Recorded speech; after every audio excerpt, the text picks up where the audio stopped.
సర్వశక్తిమంతుడైన దేవుని ప్రశస్త నామంలో ఈ మధ్యాహ్న సమయమందు ఆయన పక్షంగా నిలబడి దేవుని శ్రేష్టమైన మాటలు మాట్లాడటానికి నాకు అవకాశం ఇచ్చిన దేవాది దేవునికి, అవకాశము కల్పించినటువంటి మన హోసన్న పరిచర్యల అధినేతలకు అందరికీ, పెద్దలకు అందరికీ, నాతో పాటు ఉన్నటువంటి దైవ సేవకులకు అందరికీ నేను శిరస్సు వంచి నమస్కరిస్తున్నాను.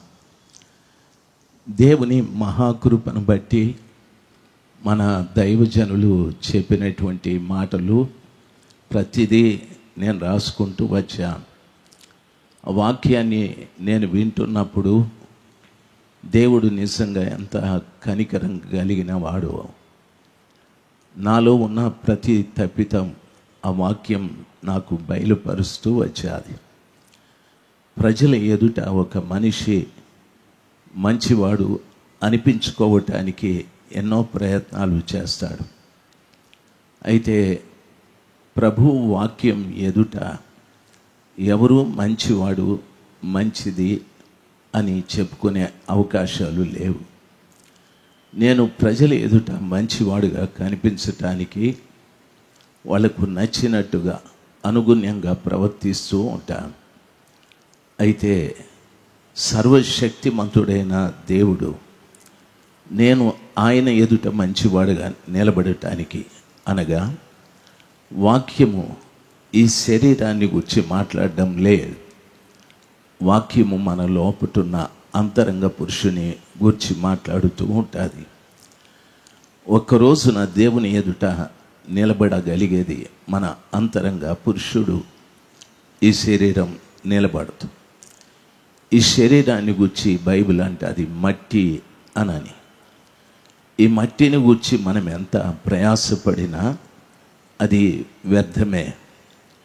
మన లోపటున్న అంతరంగ పురుషుడు సరిచేయబట్టానికి దేవుని రాయబారులుగా, దేవుని ప్రతినిధులుగా ఎంతో ప్రార్థన చేసి అనేక మందిని, లక్షల మందిని ఈ స్థలంలోనికి ప్రభుల వారు తీసుకొచ్చిన కారణాన దైవ సేవకులు చక్కటి ఆత్మ సంబంధమైన విషయాలు బోధిస్తూ మనల్ని బలపరుస్తూ ఉన్నాడు.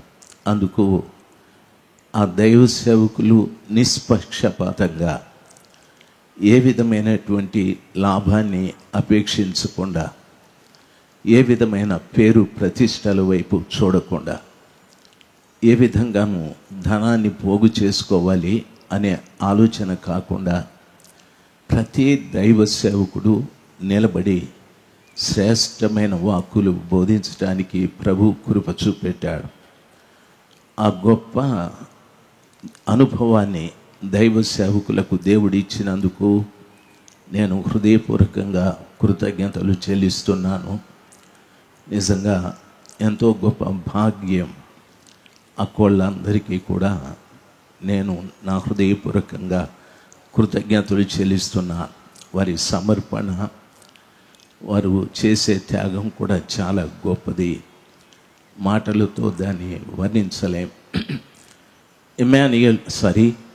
హోసన్న పరిచర్యలలో పరిచర్య చేసేటటువంటి దైవ సేవకులు అందరూ గొప్పవారే అయినా ఎంతో తగ్గించుకొని దేవుని పరిచర్య కొరకు సమర్పించుకో పని చేస్తూ ఉన్నారు.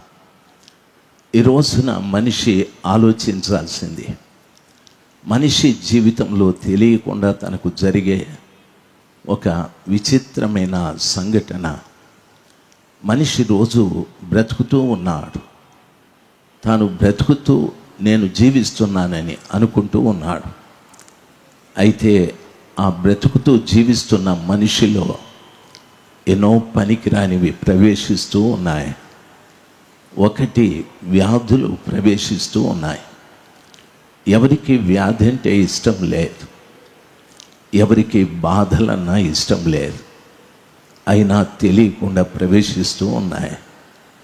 చాలామంది అంటారు, ఈ జబ్బు నాకు వచ్చి 15 సంవత్సరాలు అయ్యాది, 20 సంవత్సరాలు అయ్యాది, చాలా ఇబ్బంది పడుతున్నానని మాట్లాడుతూ ఉంటారు. మనిషికి తెలియకుండా తన జీవితంలో జరిగే మరొక మార్పు, తనకు తెలియకుండానే తన అందాన్ని కోల్పోతూ ఉంటాడు, తన ఆయుష్ను కోల్పోతూ ఉంటాడు. ఈ రీతిగా ఆరోగ్యము, అందము, ఆయుష్ ఇవన్నీ కూడా మనుషుడికి తెలియకుండా తనలో నుండి వెళ్ళిపోతూ ఉంటాయి. ఆ రీతిగా శరీరం కృషిస్తూ అది ప్రక్కకి వెళ్ళిపోతూ ఉంటారు. అయితే మన లోపటున్న అంతరంగ పురుషుడు మాత్రం యవనంగానే ఉంటాడు. ఆయన వెళితే దేవుని దగ్గరికి వెళ్ళాలి, లేదా నరకానికి వెళ్ళాలి. ఈ 2 మార్గాలు ఆయన ముందు నిలబడ్డాయి అంతరంగ పురుషుల్లో. ఈ స్థలంలో ఉన్న ప్రతి వారు గమనించాలి, మనందరిలో అంతరంగ పురుషుడు ఉన్నాడు. ఆయన వెళితే ప్రభు దగ్గరికి వెళ్ళాలి, లేదా నరకానికి వెళ్ళాలి. నా ఆలోచన, యేసయ్యని సొంత రక్షకుడుగా అంగీకరించిన ప్రతి బిడ్డ కూడా ఎంతో భాగ్యవంతుడని బైబిల్ సెలవిస్తుంది. యెహోవాను దేవునిగా కలిగిన ప్రజలు భాగ్యవంతులని. అంటే ఆ కృపగల దేవుడు వారిని ప్రేమించి ఆయన సిలువలో కార్చిన ప్రశస్తమైన రక్తంతో కడిగి పవిత్రపరిచి ఆ వ్యక్తిని రక్షించాడు. ఆ రక్షణను జాగ్రత్తగా కాపాడుకోవాలి. ఆ రక్షణను పోగొట్టడానికి లేకపోతే పోగొట్టుకొనటానికి మనిషికి భూమి మీద ఎన్నో అవకాశాలు ఉన్నాయి. పోగొట్టడానికి నీకు తెలియకుండానే మరొకడు పనిచేస్తూ ఉంటాడు. నీ కొరకు ప్రాణం పెట్టిన యేసు ప్రభుల వారి కంటే ఎక్కువగా తీవ్రంగా పనిచేస్తూ ఉంటాడు. ఆ విషయాలు ఈరోజు కొద్దిసేపు మీతో మాట్లాడటానికి కృపగల దేవుడు నాకు సహాయం చేయాలి. నేను మాట్లాడే ప్రతి మాట కూడా సర్వశక్తిమంతుడైన దేవుడు మనకిచ్చిన ఈ చక్కటి గ్రంథంలోటివే. పరిశుద్ధ గ్రంథమైన బైబిల్లో ఒకసారి లూకా సువార్త 4వ అధ్యాయం 33వ వచనంలో ఉన్న వాక్యాన్ని చదువుతాను. లూకా సువార్త 4వ అధ్యాయం 33వ వచనం. అయితే 31వ వచనం నుండి చెప్పబడిన మాట, అప్పుడు ఆయన గలిలయలోని కపెర్నహూము పట్టణమునకు వచ్చి విశ్రాంతి దినమున వారికి బోధించుచుండెను. ఆయన వాక్యము అధికారముతో కూడినదై ఉండెను గనుక వారు ఆయనను బోధకు ఆశ్చర్యపడ్డారు. ఆ సమాజ మందిరములో అపవిత్రమైన దయ్యపు ఆత్మ పట్టినవాడు ఒకడున్నాడు. వాడు నజరేయుడవగు యేసు, మాతో నీకేమి, మమ్మను నశింపచేయుటకు వచ్చితివా? నీవెవడువో నేను ఎరుగుదును, నీవు దేవుని పరిశుద్ధుడవని బిగ్గరగా కేకలు వేశాడు. అందుకు యేసు, ఊరకుండుము, అతని వదిలిపోమ్మని గద్దింపగా దయ్యం వానిని వారి మధ్యన పడద్రోసి వానికి ఏ హానియు చేయక వదిలిపోయాను అని వాక్యం సెలవిస్తుంది. భక్తులు ఎంతోమంది దీన్ని మనకు బోధించి ఉంటారు. క్రమంగా వాక్యం చదివే బిడ్డలు కూడా ఈ విషయాన్ని చదువుకొని ఉంటారు. ప్రభు వాక్యం సెలవిస్తుంది, విశ్రాంతి దినమని ప్రభులు వారు తెలిసి ఒక సమాజ మందిరంలోనికి వెళ్ళి బోధిస్తూ ఉన్నాడు అని చెప్పబడింది. అంటే బైబిల్లో చెప్పబడిన మాట ఏమని రాయబడి ఉందంటే, మార్కు సువార్తలో ఈ రీతిగా చెప్పాడు, యేసు ప్రభులు వారు వెళ్ళిన సమాజ మందిరంలో శాస్త్రులు ఉన్నారు, పరిసయ్యులు ఉన్నారు, ధర్మశాస్త్రం ఉంది, ధర్మశాస్త్రోపదేశకులు ఉన్నారు. అక్కడ జరిగే ఆచార సాంప్రదాయాలు కూడా ఉన్నాయి. ఎన్నో అక్కడ జరుగుతూ ఉన్నాయి. ప్రార్థనలు కూడా ఉన్నాయి. అయినా సమాజ మందిరములో అపవిత్రాత్మ ఒకనికి ఉందని వాడు లేచి, యేసు మాతో నీకేమి అని మాట్లాడుతూ ఉన్నాడు.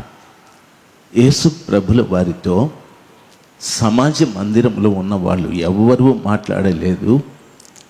అపవిత్ర ఆత్మ పట్టినవాడు మాత్రమే యేసు మాతో నీకేమి అని మాట్లాడాడు.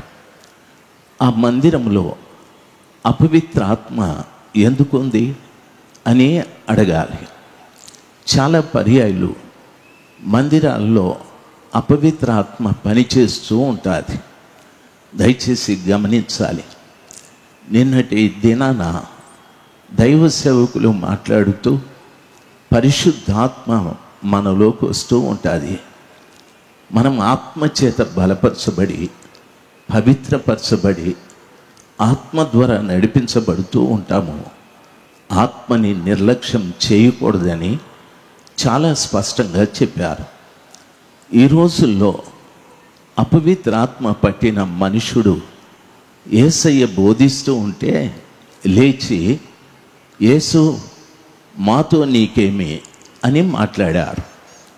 ఎందుకు ఆ సమాజ మందిరంలో అపవిత్ర ఆత్మ పట్టినవాడు ఉన్నాడు అని అడిగితే మార్కు సువార్త 1వ అధ్యాయం 23వ వచనంలో దానికి చక్కటి జవాబు చెప్పబడి ఉంది. ఆ సమయమున వారి సమాజ మందిరములో అని అన్నాడు. దేవుని పిల్లలు గమనించాల్సింది, ఈరోజు చాలామంది సమాజముగా కూడుకుంటున్నటువంటి మందిరాలు దేవునివి కాదు, వారివి. దయచేసి వినాలి. ఈ మందిరము నేను కట్టాను అంటారు, వీన్ని నేను రక్షించాను అంటారు, వీన్ని నేను స్వస్థపరిచాను అని అంటారు. లేకపోతే ఇలాంటి మందిరాలు మాకు చాలా ఉన్నాయి అని అంటూ ఉంటారు. మందిరం అనేది వాస్తవంగా మనుషుల్ని కాదు. మనుషులు గోడలు కడతారు, కానీ మందిరం లోపట ఉన్నటువంటి మనుషులు సర్వశక్తిమంతుడైన దేవునికి సంబంధించిన వారు. బైబిల్ ఈ రీతిగా సెలవిస్తుంది. యేసు ప్రభుల వారు తన స్వరక్తమిచ్చి సంపాదించుకున్న సంఘము అని చెప్పబడింది. అపోస్తల కార్యం 20:28లో సంఘంలో కూర్చున్న ప్రతి ఒక్క బిడ్డని క్రీస్తు ప్రభుల వారు తన సొంత రక్తమిచ్చి సంపాదించుకొని ఆయన ఆ మందిరంలో ఉంచాడు. ఆ మందిరం ఏమిటి అంటే దేవుని యొక్క కుటుంబం. మత్తయి సువార్త 21:13లో ఈ రీతిగా చెప్పాడు, నా మందిరము అనేక మంది ప్రజలకు ప్రార్థనా మందిరము అనబడును అని చెప్పాడు. యేసయ్య తన సొంత రక్తంతో మనల్ని అందరినీ కొని మందిరంలో ఎందుకు పెట్టాడంటే మనం ప్రార్థించటానికి. ప్రార్థన అను మాటకు సరైన నిర్వచనం ఏమిటంటే దేవునితో మాట్లాడటానికి. లోకంలో ఉన్న వ్యక్తులు దేవునితో మాట్లాడలేరు. లోకంలో ఉన్న వారందరూ కూడా బైబిల్ సెలవిస్తుంది, లోకంలో శరీరాశ, నేత్రాశ, జీవపు డంబమని. అక్కడుండి మనం ప్రభుతో మాట్లాడలేము. అందుకని లోకంలో నుండి ప్రత్యేకపరిచి ఆయన మనల్ని మందిరంలో కూర్చోబెట్టుకున్నాడు. మనము ఆయనతో మాట్లాడాలి. ప్రార్థన అనేటటువంటిది యేసు ప్రభుల వారితో మాట్లాడే ఓ శ్రేష్టమైన సంభాషణ. ప్రభువుతో మాట్లాడటానికి అది ఒక అనువైన స్థలం. రెండవది ప్రార్థన అంటే ప్రార్థించేవాడు వానిలో ఉన్న అపరిశుద్ధతని ప్రభువుకి ఇచ్చి ప్రార్థన వినే దేవునిలో ఉన్న పరిశుద్ధతని తాను తీసుకోవడం. మందిరంలో కూర్చున్న ప్రతి ఒక్క వ్యక్తి కూడా ప్రార్థన చేయడం అంటే నా అవసరాలు చెప్పుకోవడం కాదు, నా బాధలు చెప్పుకోవడం కాదు, నాకున్న కష్ట నష్టాలు సుఖాలు చెప్పుకోవడం కాదు. ప్రార్థన అంటే ప్రార్థించే ప్రతి వ్యక్తిలో ఉన్న అపరిశుద్ధత ప్రార్థన వినే దేవునికి ఇచ్చి దేవునిలో ఉన్న పరిశుద్ధతని నేను తీసుకోవడం. ఆ ప్రార్థన మందిరంలో అటువంటి విశేషమైన కార్యక్రమం జరగాలి. మనం అనేక మంది మందిరాలకు వెళుతూ ఉంటాం. కొన్ని మందిరాలలో ఈ రీతిగా చెప్తూ ఉంటారు. వాళ్ళు చెప్పే మాటలు దేవుని మందిరానికి వారి మందిరానికి చాలా భిన్నంగా ఉంటాయి. మేము అద్భుతాలు చేస్తామంటారు, సూచక్రియలు చేస్తామంటారు. దయచేసి చేయనివ్వండి. మనకంటే ముందు యేసు ప్రభులు వారు చేశారు, ప్రభులు వారి తరువాత అపోస్తలులు చేశారు. కానీ వాళ్ళు ఎప్పుడు కూడా ఆ సూచక్రియలను గూర్చి మాట్లాడలేదు. ఎందుకంటే అవి అంత ప్రాముఖ్యం కాదు. దేవుని యొక్క శక్తి కలిగిన ఆ దైవ సేవకులు వారే కాదు. ఈరోజు మన ముందు కూర్చున్న దైవ సేవకులు కూడా వారు వెళుతూ ఉంటే ఎందరో రోగులు బాగుపడవచ్చు. వాళ్ళు మాట్లాడుతూ ఉంటే ఎందరో రోగులు బాగుపడవచ్చు. గత రాత్రి చెప్పారు అయ్యగారు, ఒక అమ్మ రోగంతో బాధపడుతుంటే కన్నీళ్లు కార్చి ప్రార్థన చేసుకుందని, ఆమె స్వస్థత పొంది వెళ్ళాదని చెప్పారు. జరుగుతాయి. అయితే దేవునికి ఇష్టమైన కార్యం ఏమిటంటే బైబిల్ సెలవిస్తుంది. లూకా 15:7, లూకా 15:10లో చెప్పబడిన మాట, ఒక పాపి మారు మనసు పొందితే పరలోకంలో దూతలు సంతోషిస్తారని. ఒక పాపి మారు మనసు పొందితే పరలోకమే సంతోషిస్తుందని చెప్పారు. ఈ రోజున జరగవలసిన కార్యం గుండె చించుకొని తమ స్వరపేటికలు పాడైపోయిన ప్రజల ఎదుట నిలబడి ఎంత గట్టిగా దేవుని వాక్యాన్ని చెప్పడానికి గల కారణం ఏమిటంటే ఒక్కరైనా పాపము విడిచిపెట్టి ప్రభువు సన్నిధానంలో పశ్చాత్తాపడతారేమో అనే ఉద్దేశం. దయచేసి గమనించాలి. అద్భుతాలు జరుగుతాయి, సూచక్రియలు జరుగుతాయి. పరలోకము సంతోషించదు. పరలోకంలో దేవదూతలు సంతోషించరు. పరలోకము సంతోషించాలంటే, పరలోకంలో దూతలు సంతోషించాలంటే ఈ స్థలంలో వాక్యం విన్నప్పుడు ప్రతి బిడ్డ కన్నీళ్లు కార్చి తమ పాపాలు ఎప్పుడు ఒప్పుకుంటారో అప్పుడు పరలోకం సంతోషిస్తుంది. ఆ కార్యం ఒకవేళ ఎంతవరకు నీ జీవితంలో జరిగిందో లేదో, కనీసం ఈరోజు రాత్రి దైవ సేవకులు తిరిగి మనతో మాట్లాడతారు. దేవుని పక్షంగా నిలబడి దేవుని యొక్క సందేశాన్ని మనకు చెప్తారు. పశ్చాత్తాపడు, దేవుడు కార్యం జరిగిస్తాడు. కాబట్టి మందిరం ప్రభువుది. ఆ మందిరంలో ప్రభుల వారు తన ప్రశస్తమైన రక్తంతో కడగబడిన బిడ్డలందరినీ కూడా ఉంచాడు. బైబిల్ సెలవిస్తుంది, యేసు తన స్వరక్తం ఇచ్చి సంపాదించుకున్న వ్యక్తుల సముదాయం ఆ మందిరంలో ఉండాలి. అంతేకాని ఆ మందిరంలో ప్రజల పెత్తనాలు ఉండకూడదు. ఈ రోజుల్లో మందిరంలో ప్రజల పెత్తనాలు ఎక్కువ. దేవుని వాక్యములో పౌలు గారు చెప్పారు, సంఘము అనేటటువంటిది ఆయన శరీరం.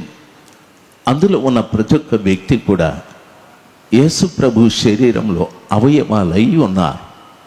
ఆ సంఘానికి శిరస్సు క్రీస్తు ప్రభుల వారని చెప్పారు.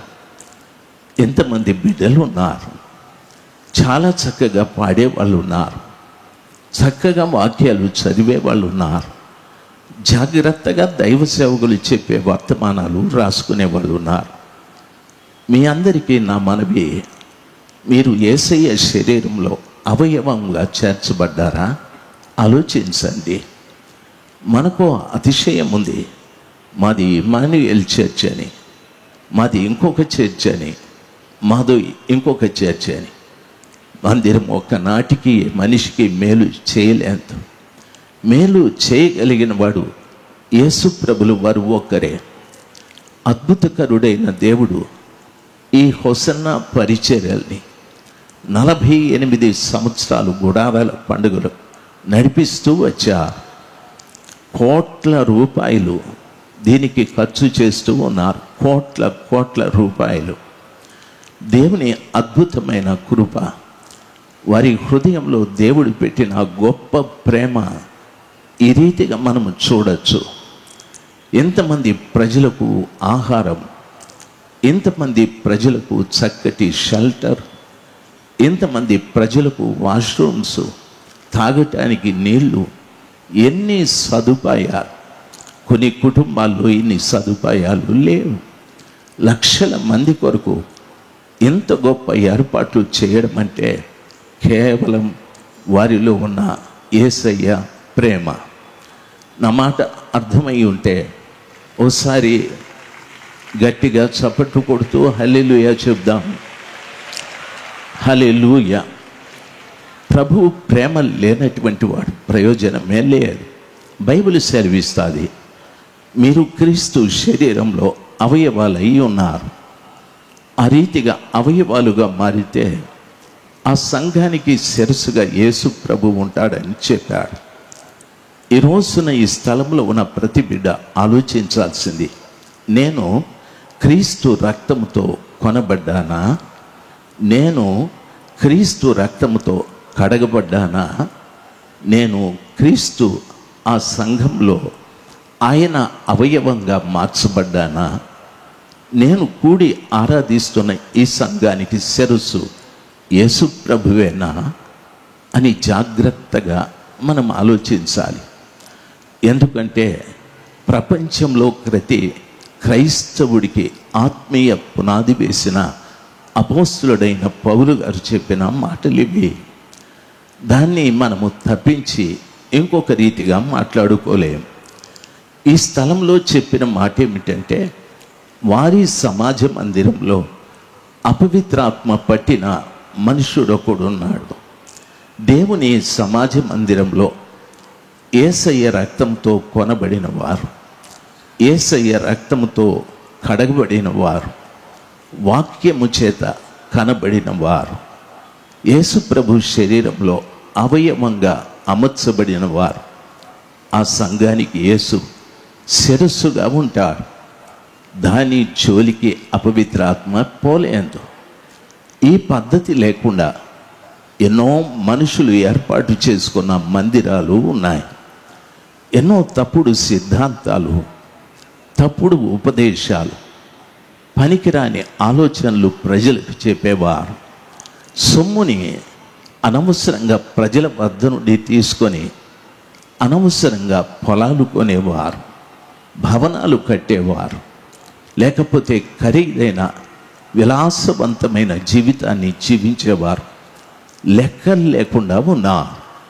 వారిని గురించి బైబిల్ చెప్తాది, వారి సమాజ మందిరంలో అపవిత్రాత్మ ఉన్నాడు అనని. ఆ అపవిత్రాత్మ ఒకరిని పట్టుకొని యేసు ప్రభులు వారు బోధిస్తూ ఉంటే ఆయన బోధిస్తున్నాడు, వినలేదు వాడు లేచి అంటున్నాడు, యేసు మాతో నీకేమే. దయచేసి గమనించాల్సింది, వాడు మాట్లాడిన మాట యేసు మాతో నీకేమి. ఈ శబ్దం ఎక్కడ చూసినా వినిపిస్తూ ఉంటుంది. దేవుని పిల్లలు గమనించాల్సింది, ఒక కుటుంబం, ఆ కుటుంబంలో మంచి భార్య భర్తలు, వారికో కుమారుడు కుమార్తె కూడా. అయితే కొన్ని రోజులకి భార్య చనిపోయారు. పిల్లలు ఇద్దరు కూడా బాగా చదువుకున్నారు, సాఫ్ట్వేర్ ఉద్యోగం చేస్తూ ఉన్నారు. వారిద్దరూ కూడా వర్క్ ఫ్రమ్ హోమ్ అని ఇంట్లోనే పని చేసుకుంటూ ఉన్నారు. డబ్బులు బాగొస్తున్నాయి. తండ్రి గారు కొడుకు కూతురే అనుకున్నాడు. జరిగిన సమాచారం ఈ మాట వింటే మీకు అసహ్యం అనిపిస్తుంది. అయితే తెలియకుండా అన్న చెల్లెలు అక్రమమైన సంబంధంలోకి వెళ్ళిపోయారు. ఒకరోజు అమ్మాయి నాకు కడుపు నొప్పి అని చెప్తే అన్నే హాస్పిటల్కు తీసుకెళ్ళాడు. వైద్యులు అక్కడ పరీక్ష చేసి మందులు ఇచ్చారు. కడుపు నొప్పి తగ్గలేదు. తిరిగి అన్న తీసుకెళితే అమ్మాయిని ఆ డాక్టర్ గారు అన్నారు, ఈ అమ్మాయికి గర్భ పరీక్ష చేయాలి. ఈ అమ్మాయిని పరీక్ష చేయాలంటే అన్నాడు, డాక్టర్ గారు ఏం మాట్లాడుతున్నారు? నేను నా చెల్లె ఇంట్లో ఉండేదని. ఎవరైనా ఉండండి బాబు, ఒకసారి ఆమెకు గర్భ పరీక్ష చేయాలి అని చేస్తే ఆమె కన్సీవ్ అయింది, ఆమెకు గర్భం ఉంది. అమ్మాయిని అడిగితే వైద్యురాలు డాక్టర్ గారు అడిగితే అస్సలు చెప్పలేరు. వాళ్ళ అన్నను పిలిచి అడిగితే బుకాయించినాడు. అయితే డాక్టర్ గారు అన్నారు, మీ కర్మ, ఎక్కడికైనా వెళ్ళండి అంటే అమ్మాయిని బయటికి తీసుకెళ్ళి అబ్బాయి డాక్టర్ గారి కాళ్ళ మీద పడి ఎలాగైనా ఇబ్బంది నుండి తప్పించమని అడిగాడు. ఆ తండ్రి గారికి అటు ఇటు ఆ సమాచారం తెలిసిపోయాది. చాలా దుఃఖపడ్డాడు. తండ్రి అన్నాడు, అసలు నువ్వు అన్నవంట్రా? అసలు నువ్వు చెల్లెలేనా? నా కడుపుని ఎందుకు పుట్టారా మీరని మనము నిజంగా బాధపడుతూ మాట్లాడే మాటలన్నీ మాట్లాడాడు. ఏం జరిగిందో తెలుసా? అబ్బాయి అంటున్నాడు, మా ఇష్టం, మాతో నీకేమి, మా ఇష్టం, మాతో నీకేమి. మన ఇంట్లో ఈ శబ్దాలు వినిపిస్తూ ఉంటాయి, మాతో నీకేమి అనని అమ్మ బుద్ధి చెప్తుంది. కూతురా, టయానికి ఇంటికి రమ్మా, ఎప్పుడు చూసినా స్పెషల్ క్లాసులు అవి ఇవి అంటావు అంటే అమ్మాయి అంటుంది, చదువుతున్నది నీవా నేనా? అసలు నువ్వు చదువురాని మొద్దువి, నీకేం తెలుసు? నాతో నీకేమి? ఇంట్లో ఈ శబ్దాలు వినిపిస్తూ ఉంటాయి. కుమారులు మాట్లాడుతూ ఉంటారు, కుమార్తెలు మాట్లాడుతూ ఉంటారు. భర్త కూడా ఈ రీతిగా అంటాడు. దయచేసి వినాలి. ఓసారి ఒక భర్త ఇంకొక అక్రమ సంబంధాన్ని పెట్టుకున్నాడు. భార్య భక్తిపరురాలు, చాలా అందంగా ఉంటుంది. ఆయన ఇంకొక ఆవిడతో అక్రమమైన సంబంధం. ఆమెకి 2 పిల్లలు. భర్తను కూడా వదిలేసింది, ఆమెతో పెట్టుకున్నాడు. అయితే ఈ అమ్మాయి భక్తిపరురాలు చాలా చెప్పింది, ఏమండి మనం మందిరానికి వెళ్తాం, ఇటువంటి పనులు చేయకూడదు, ఇటువంటి పనులు చేయకూడదని. వానికి 50-60 వేలు జీతం. వాడు మాట్లాడుతున్నాడు, నీకు సగం జీతం ఇస్తాను, అమ్మాయికి సగం జీతం ఇస్తాను, ఇద్దరు హ్యాపీగా ఉండండి అని చెప్పారు. అదేందండి, నేను నీ పెళ్ళి భార్యని, ఆమె ఎవరు? భర్తను వదిలిపెట్టేసి తిరుగుతూ ఉంది, ఆమెతో నీకేమి? అట్లా చేయకూడదంటే వాడంటున్నాడు, నాతో నీకేమి? నీకు కావాల్సింది ఇల్లు, నీకు కావాల్సింది డబ్బు. చాలామంది ఈ రోజున ఈ పదం ఉపయోగిస్తూ ఉన్నారు, మాతో నీకేమి, మాతో నీకేమి. ఎవరైనా బుద్ధి చెప్పిన వాళ్ళతో చాలామంది మాట్లాడే మాట, భార్య మాట్లాడుతుంది, నాతో నీకేమని. భర్త గుండె పెండబడిపోతూ ఉంది. భర్త మాట్లాడుతున్నాడు, నాతో నీకేమని. భార్య గుండె పెండబడుతూ ఉంది.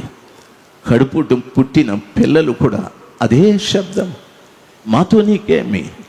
ఇన్ని సంవత్సరాలు చదివించి డబ్బు ఖర్చు చేసి ఫీజులు కట్టి ఇంత నిన్ను పెంచి పోషిస్తే మాతో నీకేమంటావా అని నేను వాణ్ణే పెళ్లి చేసుకుంటా, లేకపోతే చచ్చిపోతా, మాతో నీకేమి. యవనస్తులారా, ఈ రోజున ఈ శబ్దం మీ నోట ఉంది. తల్లులారా, ఈరోజు ఈ మాట మీ నోట ఉంది. తండ్రులారా, ఈ మాట మీ నోట ఉందంటే దానర్థం మీరు సమాజ మందిరానికి వెళుతున్నారు, కానీ మీలో ఉన్న అపవిత్ర ఆత్మ ఆ పని చేస్తూ ఉంది. బైబిల్ సెలవిస్తారు, అది సమాజ మందిరమే. యేసు ప్రభులు వారు ఉన్నారు, వాక్యం కూడా ఉంది. కానీ అపవిత్ర ఆత్మ అక్కడ ఉండి ప్రభుతో చెప్తున్న మాట, మాతో నీకేమి?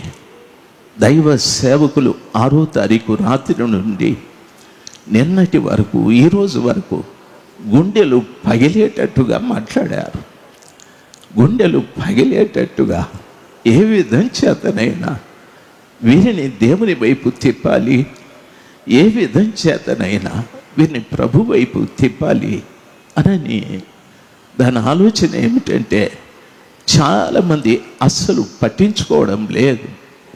అటు ఇటు తిరిగేవారు, ఎక్కడో ఆ కొట్ల దగ్గర నిలబడి ఏదో తినేవారు, అసలు స్నేహితులతో వచ్చి సరదాగా గడిపేవారు. మాతో నీకేమి అనేటటువంటి వారు. నా 2 చేతులు జోడించి నమస్కరిస్తాను. మన జీవితంలో ఎప్పుడు ఏం జరుగుతుందో తెలియదు. దానిలో ఒక ప్రమాదకరమైంది, ఎప్పుడు చనిపోతామో తెలియదు. నేనెప్పుడు చనిపోతానో తెలియదు. దయచేసి గమనించాలి, నీతో పాటు మరణం వెంబడిస్తూనే ఉంది. ఏం జరుగుతుందో తెలియదు. ఓ రోజున ఒక సేవకుడు కేరళ ప్రాంతంలో పెళ్లి చేసుకున్నాడు. ఆయన భార్య ప్రసవించాది. ఆయనకు తోడుగా ఉండే, అమ్మకు తోడుగా ఉండటానికి, మరదల్ని తీసుకురావటానికి బుల్లెట్లో బయలుదేరాడు. వాళ్ళ తల్లిదండ్రులు అన్నారు, ట్రైన్లో వెళ్ళరా, ట్రైన్లో వెళ్ళమని. ఆయన అంటున్నాడు, నో ప్రాబ్లం, నేను బుల్లెట్ చక్కగా నడపగలనని. అయితే ఆయన బయలుదేరి వెళ్ళి తన మరదల్ని వెనకలో కూర్చోబెట్టుకొని చాలా వేగంగా వస్తున్నాడు. అంతే, ఒక లారీ గుద్దాది. మరదలు తాను ఇద్దరూ చనిపోయారు. ఇంటికి ఒక వార్త వచ్చేది, మీ భర్త చనిపోయాడు, మీ చెల్లి చనిపోయాదని. అప్పుడే ప్రసవించిన ఆ తల్లి గుండె పగిలిపోయాడు. మరణం ఎప్పుడు ఎవరిని ఏ రీతిగా కలుసుకుంటుందో తెలియదు. దయచేసి గమనించాలి. చాలామంది భక్తులు ఈ రీతిగా బోధిస్తూ వేదిక మీదనే చనిపోయారు. మనకు తెలియకుండా జరిగే కార్యం అది. అందుకని మాతో నీకేమి అనే మాట విడిచిపెట్టి ఆయన పవిత్రమైన పాదాల చెంత పశ్చాత్తాపడడం చాలా మంచిది. ఆ విధంగా మాట్లాడిన తరువాత వాడంటున్నాడు, నజరేయుడు వగు యేసు, మాతో నీకేమి? నీవెవరివో నాకు తెలుసు, నీవు దేవుని పరిశుద్ధుడవు అని చెప్పారు. అపవిత్రాత్మ సంఘంలో ఉంటే యేసు ప్రభు ఎవరో సంఘానికి తెలియనివ్వదు. అపవిత్రాత్మ యేసు ప్రభు ఎవరో తెలియనివ్వదు. వాడు ఏమంటాడంటే, నీవు దేవుని పరిశుద్ధుడవు అనగా దేవునికి ఉన్నంత పరిశుద్ధత నీకుంది, కానీ ఇక్కడి వాళ్ళకి ఎవరికీ తెలియదు. ఆ సమాజ మందిరంలో 50 మంది ఉన్నారు, 100 మంది ఉన్నారు, తెలియదు. ఏం చేస్తుంది తెలుసా? అపవిత్రాత్మ ఆ సమాజ మందిరంలో యేసు ప్రభులు వారిని గురించి తెలియకుండా ఒక అజ్ఞానంలో నింపుతారు.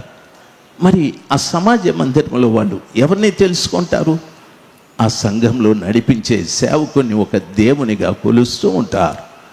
దయచేసి గమనించాల్సింది, చాలామంది ఈ రోజున సేవకులు దేవుళ్ళు అయిపోయారు. నేను ఒకసారి ఒక అధికారులు వెళ్తూ ఉంటే ఆ ముందు ఒక ఫోటో కనిపించారు. నేనన్నాడు, తమ్ముడు ఆమె ఎవరని? మా మమ్మీ అని చెప్పారు. మీ మమ్మీనా అని? ఆమెకు బాప్తిస్మం ఇచ్చింది నేనే ఏలేశ్వరంలో. మీ మమ్మీనా అని అంటే అవును అని అన్నాడు. ఎట్లా నీకు మమ్మీ అంటే, ఆమె ఇప్పుడు సేవ చేస్తూ ఉంది, ఆమెను అందరూ మమ్మీ మమ్మీ అంటారు. ఆమె అంటుంది, యేసయ్య నాలో ఉన్నాడు, నేను యేసయ్యలో ఉన్నా, మేమిద్దరూ లీనమైపోయాం. నా ఫోటో మీ ఇంట్లో ఉంటే యేసు ప్రభు ఉన్నట్లే, నా ఫోటో మీ జోబీలో ఉంటే యేసు ప్రభు ఉన్నట్టే, మా ఫోటో నీ కారులో ఉంటే యేసు ప్రభు ఉన్నట్టేనని నాకు నిజంగానే చాలా ఆశ్చర్యం అనిపించాలి. ఒక ఆడకూతురు యేసు ప్రభు వారి సమానంగా మాట్లాడుతూ ఉంది, నేనుంటే యేసు ఉన్నట్టే అనని చాలా మంది ఆమెను వెంబడిస్తూ ఉన్నారు. దయచేసి గమనించవలసిన విషయం, ఎందుకు ఈ మాట చెప్తున్నానంటే, అపవిత్రాత్మ ఒక వ్యక్తిలో ఉంటే ఆ వ్యక్తిని బట్టి ఆ సమాజ మందిరంలో వారి దగ్గర ఉన్న వారికి ఎవ్వరికి యేసు ప్రభులు వారు పరిచయం కాడు. అపవిత్ర ఆత్మ వాళ్ళను పరిచయం చేసేటట్లు చేస్తారు. మీరు ఒక్కసారి యూట్యూబ్లో చూస్తే ఓ అమ్మో భయం వేస్తుంది. నిజంగా భక్తిగా జీవించాలి అనుకుంటున్నటువంటి వాళ్ళు ఆ యూట్యూబ్లో వాళ్ళు మాట్లాడే మాటలు, చెప్పే సమాచారాలు వింటే ఇప్పుడే యేసు ప్రభు కుడి పక్క నుండి కాఫీ దాగి వచ్చినామని చెప్తూ ఉంటారు. యేసు ప్రభువే మాకు కాఫీ పెట్టి ఇచ్చినాడంటారు. మనకు మతి నాశనం అయిపోయేటట్టు. దయచేసి గమనించవలసిన విషయం, ఒక నిజమైన సేవకుడు ఎప్పుడు తన ముందు యేసు ప్రభులు వారిని చూపిస్తూ ఉంటాడు, తను వెనుకుంటాడు, ప్రభులు వారిని చూపిస్తూ ఉంటాడు, ప్రభువు చేసే కార్యాలు చెప్తూ ఉంటాడు, ప్రభువు ప్రేమని చెప్తూ ఉంటాడు. అపవిత్ర ఆత్మ అంటుంది, నజరేయుడవగు యేసు, మాతో నీకేమి, నీవెవరివో నాకు తెలుసు. ఈ ఉన్న మూర్ఖులకి ఒకడికి తెలియదు, ఈ సమాజ మందిరంలో ఒక్కడికి తెలియదు మీరెవరో తెలుసా? దేవుని పరిశుద్ధులు అంటే దేవునికి ఎంత పరిశుద్ధత ఉందో అంత పరిశుద్ధత మీకుందని దయ్యానికి తెలుసు, కానీ మందిరంలో సమాజ మందిరంలో ఉన్న ఒక్కనికి తెలియదు. శాస్త్రులు ఉన్నారు, పరిసయ్యులు ఉన్నారు, ధర్మశాస్త్రోపదేశకులు ఉన్నారు, ప్రార్థించేవారు ఉన్నారు, ఎవరెవరో ఉన్నారు అక్కడ, ఒక్కడికి తెలియదు. ఈ రోజున ఆలోచించవలసిన విషయం, ప్రభులు వారు అంటున్నారు, వెనక్కి తిరిగి ఆయన ఒక మాట చెప్పాడు. ఏమంటున్నాడంటే, చూడండి, నీవు దేవుని పరిశుద్ధుడవని కేకలు వేస్తే అందుకు యేసు ఊరుకుండుము, వాణ్ణి విడిచిపోమ్మని దానిని గద్దింపగా అపవిత్రాత్మ వాణిని విలవిలలాడించి వాణ్ణి అక్కడ పడవేసి విడిచిపోయాను అని వాక్యం సెలవిస్తుంది, బైబిల్ సెలవిస్తుంది. నన్ను బాగా గమనించాలి. ప్రభులు వారు అంటున్నారు, అపవిత్రాత్మ వాణ్ణి విడిచిపో అంటూనే వానిని కింద పడవేసి విలవిలలాడించి వానికి ఏమీ హాని చేయకుండా వాణ్ణి వదిలిపెట్టి వెళ్ళిపోయిందని వాక్యము సెలవిస్తుంది. ఈ మాట కూడా బాగా గమనించాలి. ప్రభులు వారు అన్నాడు, అపవిత్రాత్మ వాణ్ణి విడిచిపో అంటూనే వానిని క్రింద పడవేసి. ఈ రోజున చాలామంది జీవితాలలో జరుగుతున్న ఒక గొప్ప నష్టం ఏమిటంటే, చాలామంది మందిరాల్లో చాలా మంచిగా ఉండేవారు, ప్రార్థించేవారు, మందిరానికి అందరికంటే ముందు వచ్చేవారు, పరిచర్య చేసేవారు, దైవ సేవకునికి మంచి సహకారంగా ఉండేవారు, సేవకు సహాయం చేసేవారు. అయితే ఇప్పుడు చేయడం లేదు, వాళ్ళ సీనియారిటీ పెరిగిపోయింది, ఇప్పుడు చేయడం లేదు. బైబిల్ ఏమంటుందంటే, అపవిత్రాత్మ ఎవరిని పట్టదో వాణ్ణి పడవేసి అనని. ఈరోజు చాలామంది పడిపోయారు. ఒకప్పుడు ప్రార్థన జీవితం చాలా ఉండేది అనేవారు అయ్యగారు, దేవుని కృపను బట్టి 1 గంట సేపు నేను ప్రార్థిస్తున్నాను మోకాళ్ళ మీద నిలబడి అని. ఈరోజు లేదు ప్రార్థన. అయ్యగారు, నేను వారానికి 2 రోజులు ఉపవాసం ఉండి ప్రార్థించేవాడిని అని. ఇప్పుడు లేదు ఉపవాస ప్రార్థన. జీతం తీసుకొని లేక కూలి చేసి ఆ డబ్బులు తీసుకొచ్చి దైవ సేవకుని ఎదుట మోకరించి, అయ్యా ఇదిగో నా దశమ భాగమని మొదట ఇంటికి కాకుండా మందిరానికి వచ్చి దైవ సేవకునికి ఇచ్చి ప్రార్థన చేసుకొని వెళ్ళేవాడు, ఉపవసించేవాడు, కానుకిచ్చేవాడు, బైబిల్ రోజు 5 అధ్యాయాలు చదివేవాడు. అయితే ఇప్పుడు పడవేయబడ్డాడు. చాలామంది జీవితంలో ఇప్పుడు ప్రార్థన లేదు. చాలామంది జీవితంలో వాక్యాలు లేవు, వాక్యము చదవడం లేదు. చాలామంది జీవితాలలో ఉపవాసము లేదు. చాలామంది సహవాసానికి సరైన రీతిగా వెళ్ళడం లేదు. కారణం ఏమిటంటే అపవిత్రాత్మ వాన్ని పడవేసి అని వాక్యం సెలవిస్తారు. నిజంగా నువ్వు పడిపోయావేమో ఆలోచన చేయాలి. ఒకప్పుడు నీకున్న ప్రార్థనా జీవితం ఇప్పుడు లేదేమో. ఒకప్పుడు నువ్వు ఉన్న ఉపవాసం ఇప్పుడు ఉండడం లేదేమో. చాలామంది చెప్తారు ఉపవాసం ఉండాలి అని ఆశ, కానీ మాకు షుగర్ ఉంది అయ్యగారు, మాకు బీపీ ఉంది అయ్యగారు అని మాట్లాడుతూ ఉంటారు. దయచేసి వినాలి. దేవుని పిల్లలుగా మీకు నా మనవి, ప్రపంచంలో ఈ రోజున చాలామంది దేవునిలో ఎదిగి పడిపోయిన వారి సంఖ్య ఎక్కువ ఉంది. దేవునిలో వచ్చి ఆత్మీయంగా ఎదిగి పడిపోయిన వారి సంఖ్య ఎక్కువ ఉంది. కారణం అపవిత్రాత్మకు చోటిచ్చిన కారణాన. దేవుని పిల్లలుగా గమనించవలసిన విషయం, ఈ సాయంకాల సమయం ఈ మధ్యాహ్న సమయం అంది వాక్యం వింటున్నటువంటి బిడ్డలలో ఎవరైనా నేను పడిపోయాను అనుకుంటే ఈ రాత్రి ఈ మధ్యాహ్న సమయం ఆ కృపగల దేవుని పాదాల చెంత పశ్చాత్తాపడి ప్రార్థించండి. దేవా నన్ను కనికరించండి, నా తప్పితాన్ని మీరు నాకు తెలియజెప్పారు, నేను పడిపోతే నా జీవితం పాడైపోతుంది. అయితే బైబిల్లో చెప్పబడిన మాట లూకా 4లో ఈ రీతిగా చెప్పబడింది, వాని పడవేసి వానికి ఏ హానియు చేయకుండా అది వెళ్ళిపోయాను అని వాక్యం సెలవిస్తారు. అపవిత్రాత్మ ఒక వ్యక్తిని పడవేసిన తరువాత వానికి హాని చేసే పని అది చేస్తుంది, హాని చేస్తుంది. దయచేసి వినాలి. చూడండి, ఒక ఆయన మాట్లాడుతూ అంటున్నాడు, ఆయనకు యాక్సిడెంట్ అయ్యి కాళ్ళు 2 ముక్కలైపోయాడు. డాక్టర్లు అన్నారు 3 నెలలు ఇతడు బెడ్ తెగకూడదని. ఆయన దగ్గరికి వెళ్ళి పరామర్శిస్తే ఆయన అంటున్నాడు, క్షమించండి పాస్టర్ గారు, నేను ఒకప్పుడు ఎంతో భక్తిగా ఉండేవాడిని, ఇప్పుడు అది పోగొట్టుకున్నా, అందుకే దేవుడు నన్ను ఒక దెబ్బేశాడు అంటున్నాడు. దేవుడు దెబ్బలేస్తే మన అందరం తన్నులు తినాల్సిందే. మొదట నేను తన్నులు తినాలా? దేవుడు దెబ్బలేయాడు, ప్రేమించేవాడు ఆయన. నీకు దెబ్బేసింది అపవిత్రాత్మ, వాడు పడవేసి బైబిల్ సెలవిస్తుంది హాని చేసేవాడు. వాడు పడవేస్తాడు, నీ పవిత్రత నుండి పడవేస్తాడు, నీ భక్తి జీవితం నుండి పడవేసి హాని చేస్తాడు. ఎలాగుంటుందో హాని చెప్పమంటారా? నీ కూతురు ఒక్క రోజున సడన్గా నీకో వార్త చెప్తాది. ఏమన్నా తెలుసా?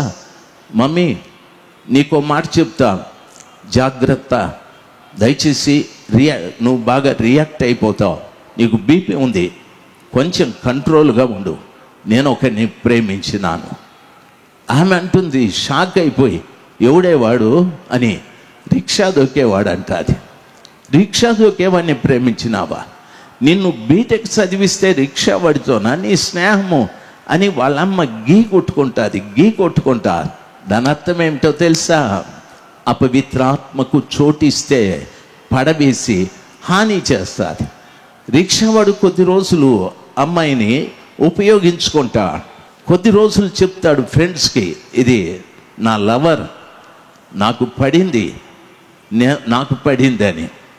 వీనికి పడింది వాస్తవమే, అమ్మాయి చెడిన సంగతి తెలియదు. ఒక రోజున గర్భం వచ్చి పిల్లలు కనే సమయంలో వీడు పారిపోతాడు. ఆ రోజున వాని అంతు దొరకదు. కారణం ఏమిటో తెలుసా? పడిపోయిన తరువాత హాని చేస్తాడు వాడు. జీవితంలో అమ్మాయి జీవితం ఎందుకు పనికి రాకుండా అయిపోతుంది. ఎవరినైనా పెళ్లి చేసుకుందామంటే ఈ బాబేవాడు, ఈ బాబుంటే నేను చేసుకోను. దేవుని పిల్లలారా ఆలోచించాల్సింది, అపవిత్రాత్మ పడవేసి వానికి ఏ హాని చేయకుండా వెళ్ళిందని వాక్యం సెలవిస్తారు. ఈ మధ్యాహ్న సమయం అది స్థలంలో కూర్చున్న బిడ్డలకు ఒక తండ్రిగా నా మనవి, చాలా మంది ఈ రోజున పడవేయబడ్డారు. ఒకవేళ సాతానుడు నీకు ఇంకా హాని చేయలేదేమో, ఎన్నో రకాలుగా పడవేయబడ్డారు. దయచేసి వినాలి.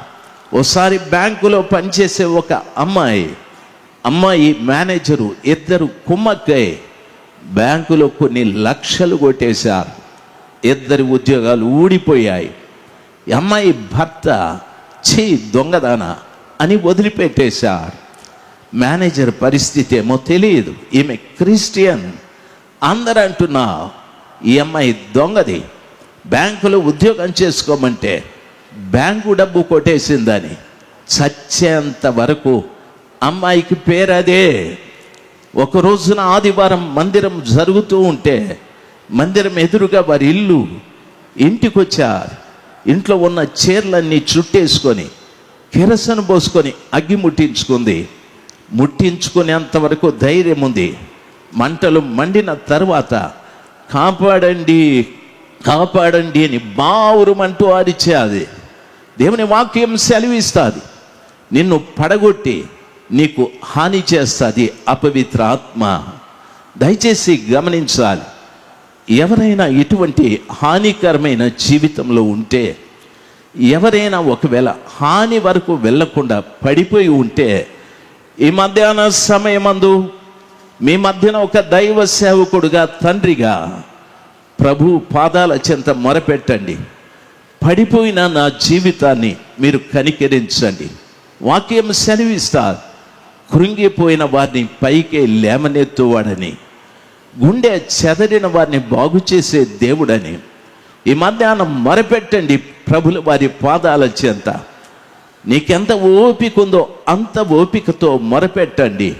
సర్వశక్తిమంతుడైన దేవుడు మీలో కార్యం జరిగించటానికి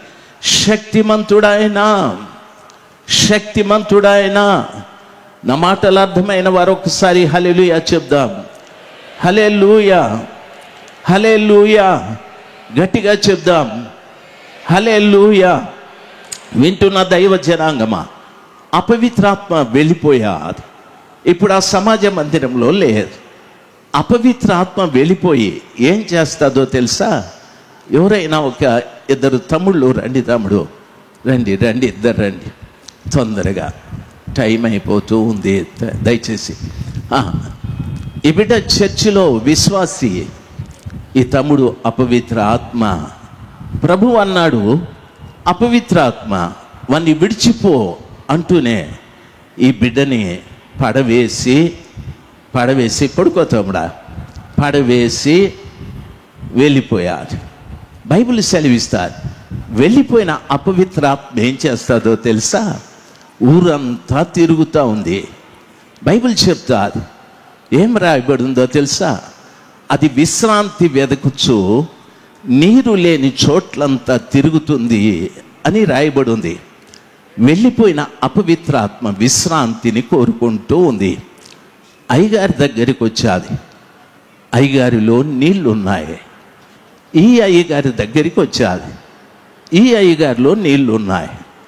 ఈ అయ్యగారు అందరినీ చూశాది. అందరిలో నీళ్లున్నాయి. ఏ నీళ్లున్నాయి అని అడిగితే బైబిల్లో పౌలు గారు చెప్పారు. ఏమంటాడు తెలుసా? ఎఫెసీ పత్రికలో వాక్య ఉదక స్నానము చేత అని అన్నాడు. వాక్యాన్ని ఉదకము, మంచి నీళ్ళు అన్నాడు. దయచేసి గమనించాలి, మంచి నీళ్ళని చెప్పాడు. ఈ రోజున ఈ బిడ్డలో వాక్యం ఉండాలి. రెండవది యేసు ప్రభులు వారు చెప్పారు, ఆ పండుగలో అంత్య దినమున యేసు నిలిచి, మీలో ఎవడైనా దప్పికగుంటే నా దగ్గరికి రండి, నేను మీకు నీళ్ళు ఇస్తానని చెప్పాడు. మీరు చెడ్డవారై ఉండి మీ పిల్లలకు మంచి ఈవులను ఇయ్యనెరిగి ఉన్నారు. నన్ను రొట్టెను అడిగితే రాతిని ఇస్తానా? చేపను అడిగితే పాముని ఇస్తానా? నన్ను అడుగు వారికి ఖచ్చితంగా పరిశుద్ధాత్మని ఇస్తానని చెప్పిన దేవుడు పరిశుద్ధాత్మను నీళ్లకు పోల్చి మాట్లాడాడు. దయచేసి గమనించాలి, ఈ రోజున ఈ బిడ్డలో ఉండాల్సింది వాక్యమనే నీళ్లు, పరిశుద్ధాత్మనే నీళ్లు. ఈ అపవిత్రాత్మ అందరినీ చూశాది. అందరిలో వాక్యం ఉంది, అందరిలో పరిశుద్ధాత్మ ఉంది. అయితే ఇది విశ్రాంతి తీసుకోవటానికి చోట్లేదు. అందుకని ఏమనుకుంటుందంటే, నేను వదిలిపెట్టిన నా ఇంటికి తిరిగి వెళ్ళుదును అనుకుని వచ్చి చూశాది. ఇప్పుడు ఈ తమ్ముడిలో నుండి అపవిత్రాత్మ వెళ్ళిపోయాది.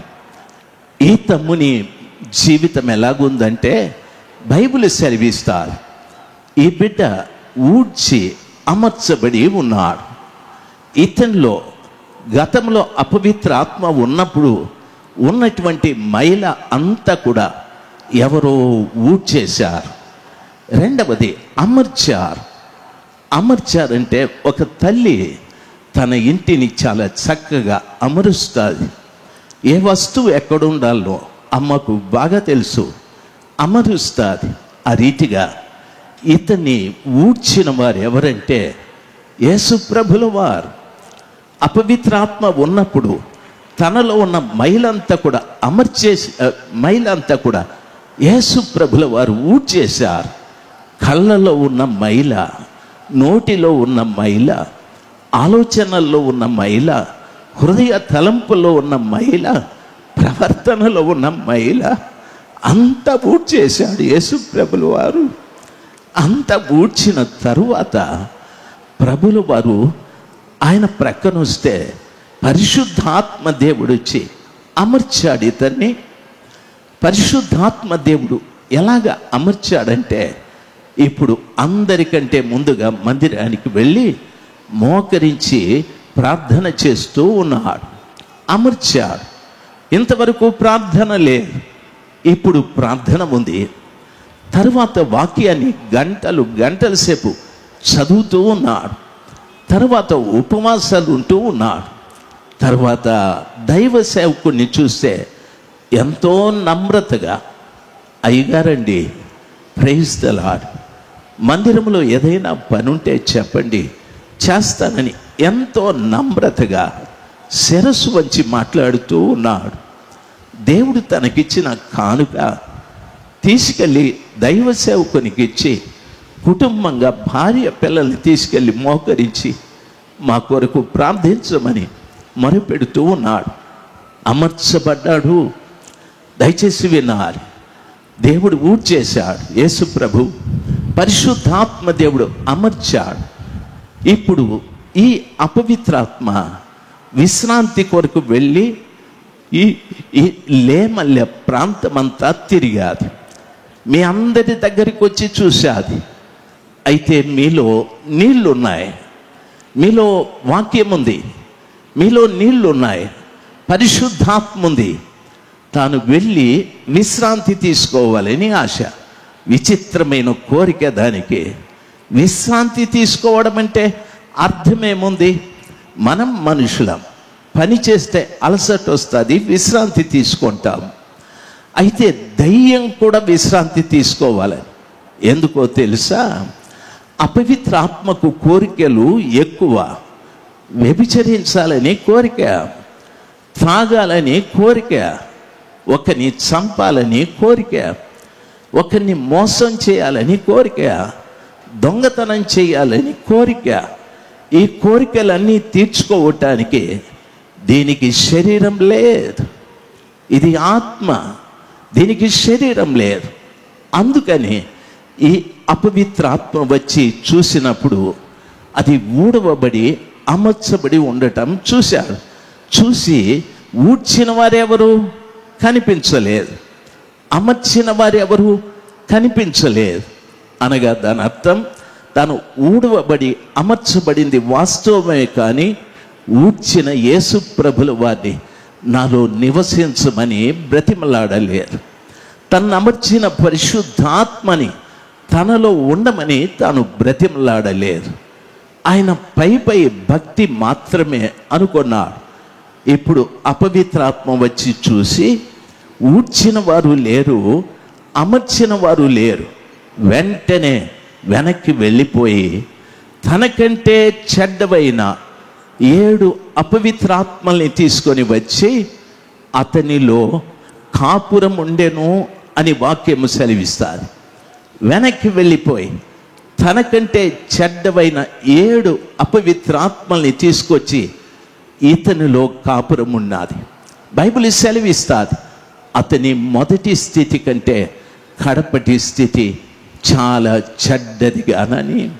కొంతమంది వాక్యం చదువుతూనే ఉంటారు, కొంతమంది ప్రార్థన చేస్తూనే ఉంటారు, ఉపవాసము ఉంటారు, దైవ సేవకులకు వ్యతిరేకంగా మాట్లాడుతూ ఉంటారు, దైవ సేవకుల్ని కామెంట్ చేస్తూ ఉంటారు.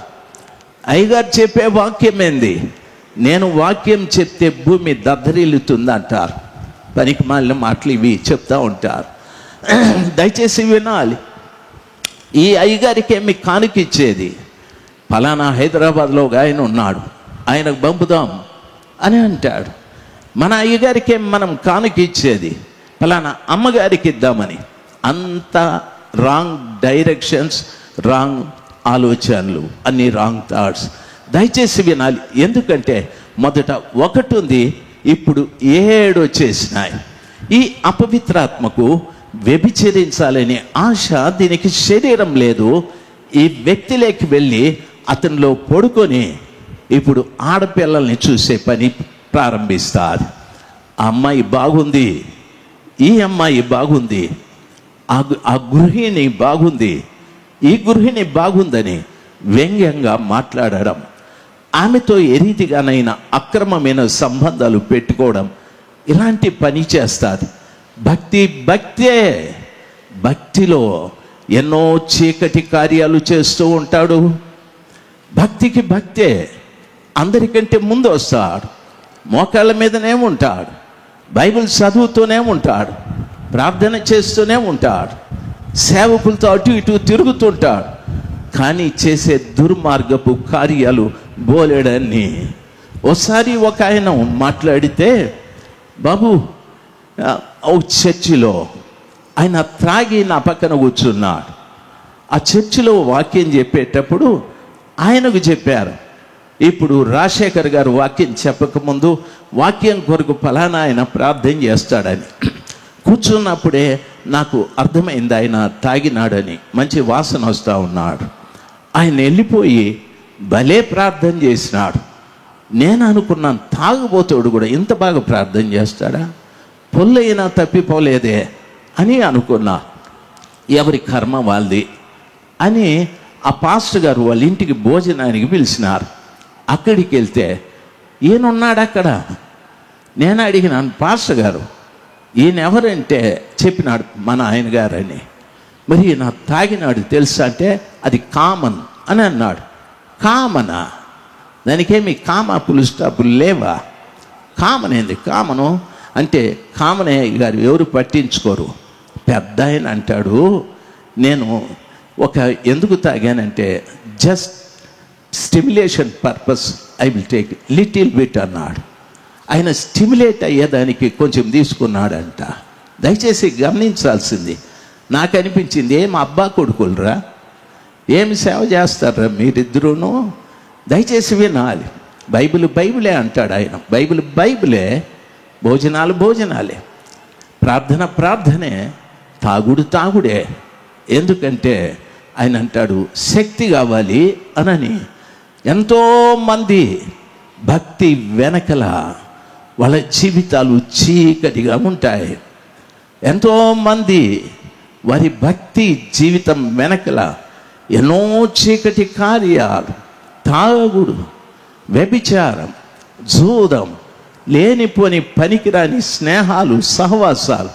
ప్రియ తల్లి, నా ప్రియమైన తండ్రి, నా 2 చేతులు జోడించి మీకు నమస్కరిస్తున్నా. ఎక్కువసేపు మీతో మాట్లాడలేను.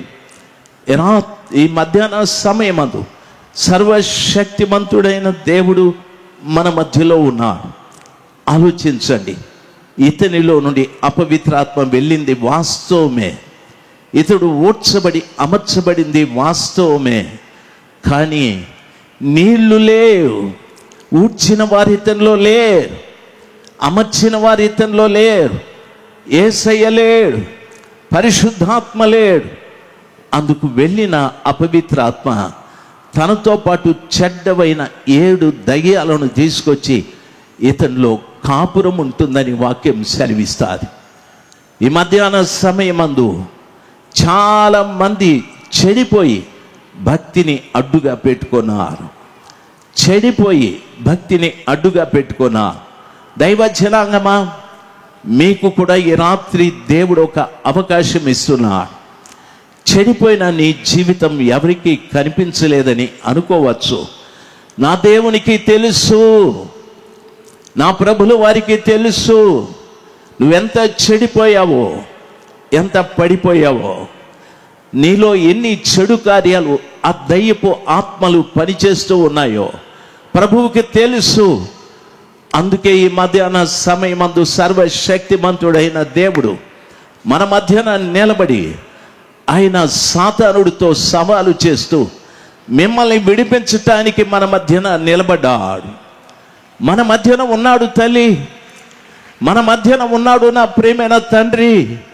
నేను తెల్ల బట్టలు వేసుకోవచ్చు, నా లోపల ఏ దరిద్రం ఉందో ఎవరికి తెలియదు. దయచేసి గమనించాలి. నేను చాలా జాగ్రత్తగా దైవ సేవకులు చెప్పే మాటలు, వారు చిన్నవారైనా పెద్దవారైనా చెప్పే మాటలు జాగ్రత్తగా వింటారు. ఎక్కడ ఏ అపవిత్రమైన ఆత్మ నాలో విశ్రాంతి తీసుకుంటూ నా ద్వారా చెడు కార్యాలు చేయిస్తుందో అని నేను గమనిస్తూ ఉంటా. అది ఏదైనా నాకు తెలిస్తే కన్నీళ్లతో ప్రభు పాదాల చెంత మొరపెట్టుకుంటాను. క్షమించండి ప్రభువా, ఇంతకాలం నేను నీ మనిషి అనుకుంటేనే, కానీ ఈ చీకటి సాతానుడు అపవిత్ర ఆత్మ నాలో ఈ చెడు పెట్టి ఆ చెడు నన్ను పరిపాలించేటట్టుగా చేశాది. దరిదాపు మీరెంతకాలం నుండి సేవ చేస్తున్నారని ఎవరైనా అడిగితే నేను 40 సంవత్సరాలు 35 సంవత్సరాలు అంట. ఈ 35 సంవత్సరాలలో యేసు ప్రభు దగ్గరికి వచ్చి నేను నిలబడితే కనీసం 1 సంవత్సరం కూడా నేను స్పష్టంగా పవిత్రంగా జీవించలేదేమోనని నాకు అనిపిస్తుంది. దైవ జనాంగమా, ఈ తెల్ల బట్టలు కాదు కావాల్సింది. అంతరంగ పురుషుడు రోజు రోజు శుభ్రం కావాలి. అంతరంగ పురుషుడు రోజు రోజు పవిత్రపరచబడాలి. ఈ మధ్యాహ్నం ఒక అవకాశం సర్వశక్తిమంతుడైన దేవుడు ఈ స్థలంలో ఉన్న ప్రతి బిడ్డకు ఓ చక్కటి అవకాశాన్ని ఇస్తున్నాడు. అపవిత్రాత్మ చేత పట్టబడి ఒకవేళ నువ్వు పడిపోయావేమో, అపవిత్రాత్మ చేత పట్టబడి నువ్వు పడిపోయావేమో, ఒకవేళ నీకు హాని జరిగిందేమో, ఇప్పుడైనా లేచి ఏడ్చి అడుగు. నేను హాని చేయబడ్డ వ్యక్తిని, అపవిత్రాత్మ చేత భ్రష్టత్వంలోకి వెళ్ళిపోయాను, నా కుటుంబం పాడైపోయాది, నా సంఘం పాడైపోయాది. యేసయ్యా, యేసయ్యా, యేసయ్యా నన్ను కనికరించమని ఆయన పవిత్రమైన పాదముల చెంత కన్నీరు కాచు. దేవుడు కనికరం చూపిస్తాడు. దేవుడు ఆ రీతిగా ఈ స్థలంలో నుండి వెళ్ళిపోతే బైబిల్ ఏమంటాదో తెలుసా? దేవుని వాక్యం ఈ రీతిగా సెలవిస్తారు. ఇర్మియా గ్రంథము 12వ అధ్యాయం 7వ వచనంలో ఒక మాట రాయబడి ఉంది. వాక్యం ఈ రీతిగా సెలవిస్తారు. 12వ అధ్యాయం 7వ వచనంలో ఒక మాట రాయబడి ఉంది. నా మందిరమును నేను విడిచి ఉన్నాను. చూడండి సార్, నా మందిరమును నేను విడిచిపెట్టాను, నా స్వాస్థ్యమును విసర్జించి ఉన్నాను, నా ప్రాణ ప్రియురాలిని ఆమె శత్రువుల చేతికి అప్పగించి ఉన్నాను, ఆమె శత్రువు చేతికి అప్పగించేశాను అంటున్నాను. ఈ రాత్రి సరే, ఈ మధ్యాహ్న సమయం అది ఒకవేళ నీవు సరి చేయబడకపోతే ప్రభుల వారు అంటున్నారు, నా మందిరాన్ని నేను విడిచిపెట్టేస్తాను. రెండవ మాట అంటున్నాడు, నా స్వాస్థ్యమును విసర్జించాను. విసర్జించడం అంటే ఓ అరటిపండు నీ చేతిలో ఉంది, తొక్కంతా తీసి పండును తిని తొక్కను విసిరి పడేస్తావు. ఆ తొక్కకు కూడా డబ్బు పెట్టావు. దీనికి కూడా డబ్బు పెట్టానని దాన్ని నీ పాకెట్లో పెట్టుకో, విసిరి పడేస్తావు, ఎందుకంటే అది యూస్లెస్. ఆ రీతిగా కృపగల దేవుడు ఈ రోజున నన్ను విసర్జించకూడదు. మూడవ మాట, నా ప్రాణ ప్రియురాలిని ఆమె శత్రువు చేతికి అప్పగించేశాను. నా స్వాస్థ్యము నాకు అడవిలోని సింహము వంటిదాయను. ఆమె నా మీద గర్జించుచున్నది గనుక నేను ఆమెకు విరోధినైతిని. నా ప్రాణ ప్రియురాలు అన్న దేవుడు అంటున్నాడు, ఆమెను గర్జించే సింహానికి అప్పగించేశాను. ఆమె నాకు విరోధి అయిపోయాది, నేను ఆమెకు విరోధిని. సంఘమా, ఎన్నో సంఘాల నుండి మీరు ఈ స్థలములోనికి వచ్చారు. విశ్వాసులారా, ఎన్నో సంఘాలలో నుండి ఈ స్థలములోనికి వచ్చారు. సర్వశక్తిమంతుడైన దేవుని హెచ్చరిక మాటలు, ఒకవేళ అపవిత్ర ఆత్మ చేత పట్టబడి నీవు ఒకవేళ పడిపోయావేమో, నీకు హాని జరిగిందేమో, ఒకవేళ ఆయన స్వాస్థ్యమైన నిన్ను తన ప్రశస్తమైన రక్తముతో కడిగి పవిత్రపరిచిన నిన్ను ఈ రోజున చూసి ఆ కృపగల దేవుడు అసహించుకుంటున్నాడేమో, నిన్ను విసర్జిస్తున్నాడేమో. ప్రభు నిన్ను విసర్జించితే ఏం జరుగుతుందో తెలుసా? మీ సంఘంలో ప్రేమ ఉండదు, మీ సంఘంలో ఐక్యత ఉండదు, మీ సంఘంలో సమాధానం ఉండదు, మీ సంఘంలో కష్టపడిన సొమ్ము నిలవదు. అదే రీతిగా మీ కుటుంబ వాతావరణం కూడా ఉంటుంది. సమాధానం ఉండదు, సంతోషం ఉండదు, ప్రేమ ఉండదు, ఐక్యత ఉండదు. అందరూ బైబిల్ పట్టుకొని మందిరానికి వస్తారు. మందిరము నుండి ఇంటికి వెళితే సేమ్ వాతావరణమే. అడుగుతారు, ప్రభా మాకు సమాధానం కొరకు సహాయం చేయమని. లేదు సమాధానం, ప్రభు విసర్జించాడు. బైబిల్ సెలవిస్తుంది, ఏమంటాడో తెలుసా? నాకు అడవిలోని సింహము వంటిదాయను. ఆ కుటుంబము లేక ఆ సంఘము అడవిలో ఉన్న సింహము వంటిది అన్నాడు. ఆ పదం ఎందుకు ఉపయోగించాడు ప్రభుల వారు? యూదా గోత్రపు సింహమైన యేసు ప్రభుల వారు అడవిలో ఉన్న సింహానికి ఎందుకు అప్పగించాడు అని అడిగితే, సింహానికి కనికరం లేదు, సింహానికి కఠినత్వం ఎక్కువ, సింహంలో క్రూరత్వం ఎక్కువ. ప్రతిరోజు వేటాడి దేన్నో ఒక దాన్ని చంపేస్తుంది. ఇది కుందేలనుకోదు, ఇది జింక అనుకోదు, ఇది గొర్రె పిల్ల అనుకోదు. తన ఆకలి తీర్చుకోవటానికి తన క్రూరత్వాన్ని, తనకున్నటువంటి బలాన్ని, కఠినత్వాన్ని ఆయన ఉపయోగించి చంపడమే, తినడమే. దేవుడు అడవిలో ఉన్న సింహానికి నిన్ను అప్పగించాడంటే రోజు మన ఇంట్లో ఏవో చనిపోతూ ఉన్నాయి. ఏం చనిపోయాయి? ప్రేమ చచ్చిపోయి చాలా కాలమైంది. సమాధానం చచ్చిపోయారు. భార్య అంటాది ఈ పని చేయాలని, భర్త అంటాడు లేదు, అవసరం లేదు, నేను చెప్పింది చేయాలి అంటాడు. పిల్లలు ఇంకొక రకంగా తయారవుతారు. కుటుంబాలు, సంఘాలు ఈ మధ్యాహ్న సమయమందు ఆలోచించాల్సింది. ఈ మధ్యాహ్న సమయమందు దేవుడు చెప్తున్న మాట, నిన్ను అడవిలో ఉన్న సింహానికి అప్పగించేశాను. నీవు నా శత్రువు అయిపోతివి, అయితే నువ్వు నా ప్రాణప్రియురాలివి, నా స్వాస్థ్యము, నా ప్రాణం పెట్టి నిన్ను ప్రియురాలుగా చేసుకున్నా. కానీ ఆ ప్రియురాలుగా నువ్వు ప్రవర్తించడం లేదు, అందుకే నిన్ను అప్పగించేశాను, విసర్జించేశాను. ఈరోజు మీ కుటుంబంలో కఠినత్వం, క్రూరత్వం, భార్య చెప్పిన మాట భర్త వినడు, భర్త చెప్పిన మాట భార్య వినదు, కాపరి చెప్పిన మాట విశ్వాసులు వినరు. విశ్వాసులు ఒక గుంపు, సంఘ పెద్దలు ఒక గుంపు, పాస్టర్ ఒక గుంపు, సంఘమంతా గలి బిలిగా ఉంటా. దయచేసి గమనించాల్సింది, సంఘము చీలికలు పేలికలుగా మారిపోతూ ఉంది. కారణం ఏమిటి అని అడిగితే, అడవిలో ఉన్న సింహానికి అప్పగించాడు. యూదా గోత్రపు సింహము నా ఇంట లేదు. సంఘంలో యూదా గోత్రపు సింహము లేదు లేదు. అడవిలో ఉన్న సింహానికి అప్పగించాడు.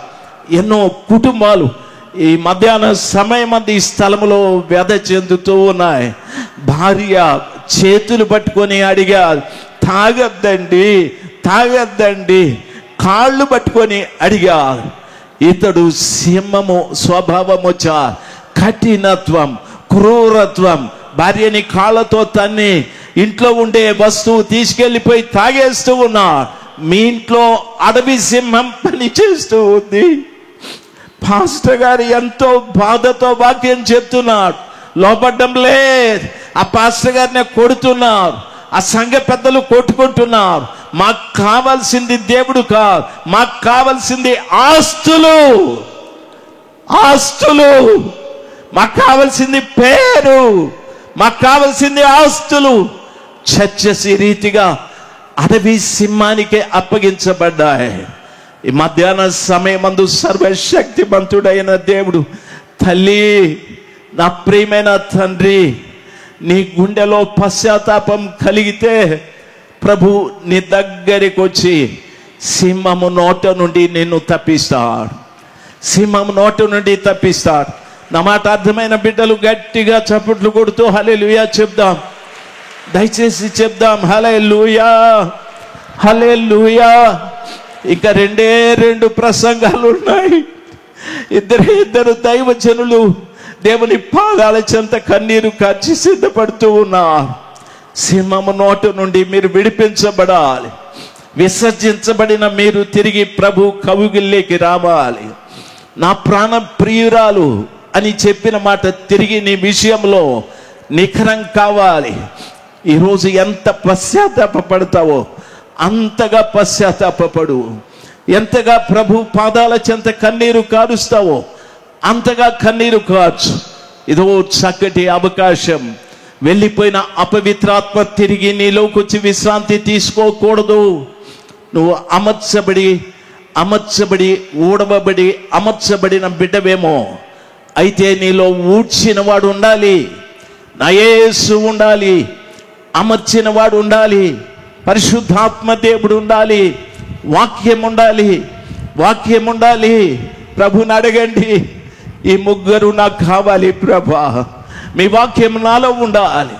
యేసయ్యా మీరు నాలో ఉండాలి, పరిశుద్ధాత్మ దేవుడా మీరు నాలో ఉండాలి. నేను ఇంతవరకు విన్నట్టుగా విసర్జింపబడిన వ్యక్తిగా, మీరు లేని కుటుంబంగా, మీరు లేని సంఘంగా, తండ్రి అడవి సింహానికే అప్పగించబడిన రీతిగా ఇక్కడి నుండి నేను వెళ్ళకూడదయ్యా, నేను వెళ్ళకూడదు. మా కుటుంబం ప్రేమ చచ్చిపోయాది, ఆ సమాధానం చచ్చిపోయాది, నెమ్మది లేదు, అసలు నెమ్మది లేదు. ఎన్ని దినాలైందో మేము నెమ్మదిగా భోంచేసి నెమ్మదిగా పడుకొని, మీరు కావాలి, మీరు నాకు కావాలి. ప్రభుల వారిని వేడుకుందాం. సర్వశక్తిమంతుడైన దేవుడు మన మధ్యలో ఉన్నాడు. అటు ఇటు చూడొద్దు. ఎవరు నాకు ప్రభు కావాలి అనుకుంటున్నారో, ఎవరు నా కుటుంబం చక్కబడాలి అనుకుంటున్నారో, ఏ సంఘం చక్కబడాలి అనుకుంటున్నారో, ఎవరు దైవ సేవకులున్నా దయచేసి సిగ్గుపడకుండా నిర్భయంగా లేచి ప్రభుల వారిని మొరపెడదాం. ఇది మనుషులుండు స్థలం కాదు.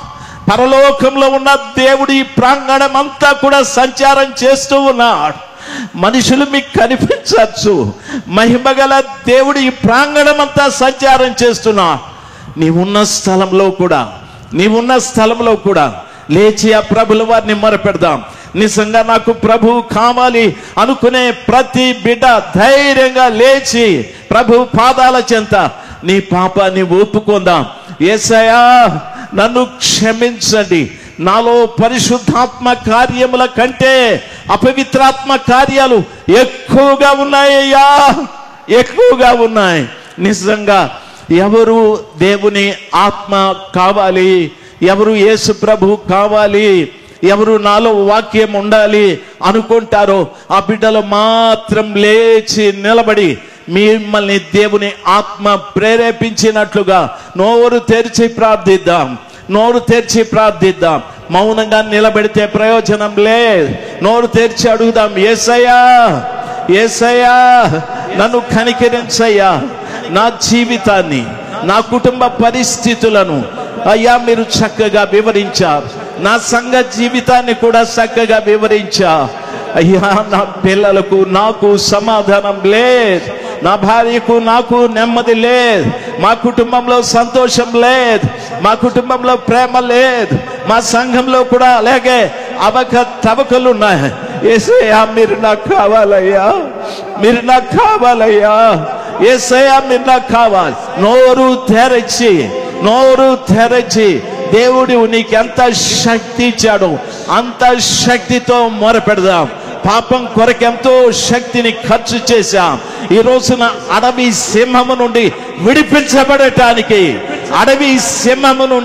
విడిపించబడటానికి నీ కుటుంబంలో నుండి అడవి సింహం బయటికి పారిపోయేటట్టుగా, నీ సంఘంలో నుండి అడవి సింహం బయటికి పారిపోయేటట్టుగా నోరు తెరిచి మొరపెడదాం.